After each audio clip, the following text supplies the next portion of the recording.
ഞാൻ മക്കളോട് ഞാനൊരു കാര്യം പറയട്ടെ. പണ്ടുണ്ടല്ലോ ഞങ്ങൾക്ക് പായസം വെക്കണമെന്ന് പറഞ്ഞുകൊണ്ട് ഒരു ആഗ്രഹം ഉണ്ടായി. അന്ന് കല്യാണം കഴിച്ച് വിട്ടു കഴിഞ്ഞായിരുന്നേ, ഞങ്ങൾ ചേട്ടത്തിക്കും അനിയത്തിക്കും കൂടി നിസമയം എന്നാ ചേട്ടത്തിയുടെ പേര്, ഭയങ്കര ആഗ്രഹം പായസം കഴിക്കണമെന്ന്. ഞങ്ങൾക്കാണ് പായസം വെക്കാൻ ഒട്ടും അറിയത്തുമില്ല. 10-22 എന്നെക്കാൾ ഇളയതാണ് എൻ്റെ ചേട്ടത്തി. അന്ന് ആ ചേട്ടത്തിനെ കണ്ടുകൊണ്ടാണ് ഞാനവിടെ കെട്ടിച്ചെന്നിരിക്കുന്നത്. എനിക്കാണെങ്കിൽ പാചകം അറിയാം, എനിക്ക് അറിയത്തുമില്ല. അങ്ങനെ ഞങ്ങളുടെ അമ്മ അവിടെ ഇല്ലാത്ത സമയത്ത് ഞങ്ങൾ രണ്ടുപേരും കൂടി ഒരു പായസം വെച്ച്. ഞങ്ങൾക്ക് ഇപ്പോൾ ചേട്ടത്തി കേൾക്കുമ്പോൾ ഭയങ്കര ചിരിയായിരിക്കും അന്നത്തെ കാര്യം ഓർക്കുമ്പോൾ. എൻ്റെ കട്ടിപ്പരിപ്പില്ലേ മക്കളെ, വലിയൊരു പരിപ്പ് കറിക്ക് വെച്ചിരിക്കുന്ന പായസത്തിനടുത്ത് പായസം വെക്കുക. ഞങ്ങൾക്കെന്താ അറിവില്ല. ഞങ്ങൾ ആ കറി വെക്കാൻ വെച്ചിരുന്ന പരിപ്പെടുത്ത് ശർക്കരയൊക്കെ ചേർത്ത്, തേങ്ങയൊക്കെ ഇഷ്ടം പോലെ ഉണ്ടാവും വീട്ടിൽ, അതെല്ലാം പിഴിഞ്ഞ് ഞങ്ങൾ കുറേ പായസം ഉണ്ടാക്കി. കട്ടിപ്പരിപ്പേ മറ്റേ കറി വെക്കാൻ വെക്കുന്ന മത്തം പരിപ്പ്. എൻ്റെ ദൈവമേ, വെച്ച് കഴിഞ്ഞിട്ട് രണ്ടുപേർക്കും കഴിക്കാൻ പറ്റുന്നില്ല. മത്തിയോണ്ട് ഞങ്ങൾക്ക് പായസം കുടിക്കാൻ പറ്റുന്നില്ല. ഞങ്ങൾ രണ്ടുപേരും കൂടി ഇത് കുടിച്ച് തീർക്കണ്ടേ, അമ്മായിയമ്മ വരുന്നതെന്ന് പായസം കുടിച്ച് തീർക്കണ്ടേ. ഞങ്ങൾ രണ്ടുപേരും കൂടി കണ്ണി നോക്കിയിരിക്കുക, ഇതെങ്ങനെ തീർക്കുമെന്നും പറഞ്ഞുകൊണ്ട്. അങ്ങനെ ഞങ്ങൾക്ക് ഇഷ്ടംപോലെ കുളമുണ്ട്.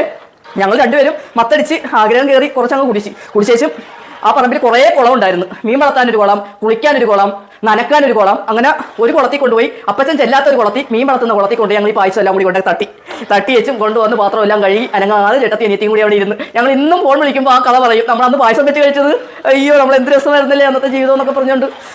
ഇത് എങ്ങനെയുണ്ട് എൻ്റെ ഈ കഥ കേട്ടിട്ട്? എങ്ങനെയുണ്ട്? കട്ടിപ്പരിപ്പ് കൊണ്ട് വലിയൊരു പായസം വെച്ച് കഴിക്കും അല്ലേ? ഒന്ന് അർത്ഥം നോക്കിയാൽ നമ്മളുടെ അറിവില്ലാഞ്ഞ സമയത്ത് നമ്മൾ ചെയ്തിട്ടുള്ള പൊട്ടത്തരങ്ങളൊക്കെ.